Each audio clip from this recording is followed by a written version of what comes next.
Let me show you how we can use Gemini on Samsung Galaxy A27. So if you want to activate Gemini, the easiest way to do so is by simply pressing and holding the power button. So if you press and hold the power button for like a second or two, then you should be able to activate the Gemini quite easily.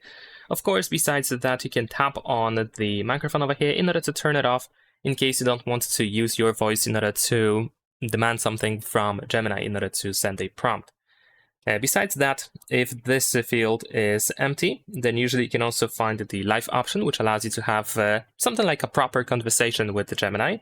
There is also this plus button, which allows you to, for example, include some files, or you can require Gemini to create or edit images.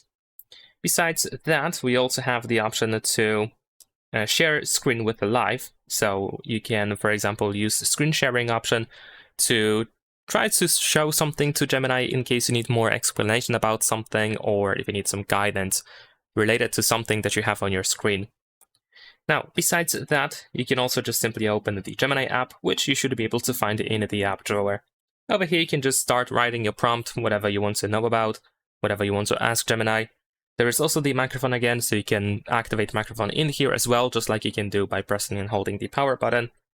Besides that, here in the upper right corner, you can enable temporary chats. So if you don't want your prompts to be saved on your account, then you can use that in order to, well, to not save them. Besides that, if you press this plus again, then over here you might be able to find even more options. Like, for example, over here we can also generate music, we can use Canvas, deep research, and guided learning. Other than that, you can tap on these two lines in the upper left corner to find some more stuff, like, for example, the history of your prompts. And you can also tap on your account over here in order to find some settings. Now, another way to activate Gemini is by using the voice activation or the voice command, which is Hey Google. So in that case, while we are here in this menu, we can tap on our Google account, and then we can scroll down and go to settings. And then over here in settings, we have Talk to Gemini hands-free, which you should be able to use over here. So you can tap on this switcher to activate Hey Google. Now, if you do this for the first time on your Google account, then you will have to go through a setup, which is very straightforward and very simple. You just have to say a couple of sentences out loud, and then you should be able to just say Hey Google out loud in order to activate Gemini on your phone.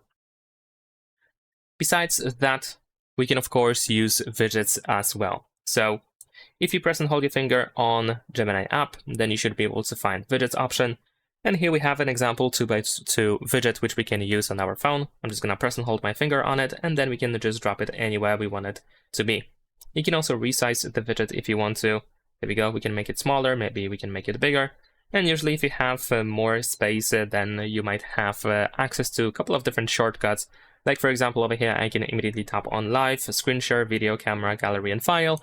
If I want to immediately use one of those things, you can also just tap on Ask Gemini if you just want to say or write a prompt, of course. And this works as well. So I believe that is pretty much it. These are all the main methods that allow you to use Gemini on your Samsung Galaxy A27.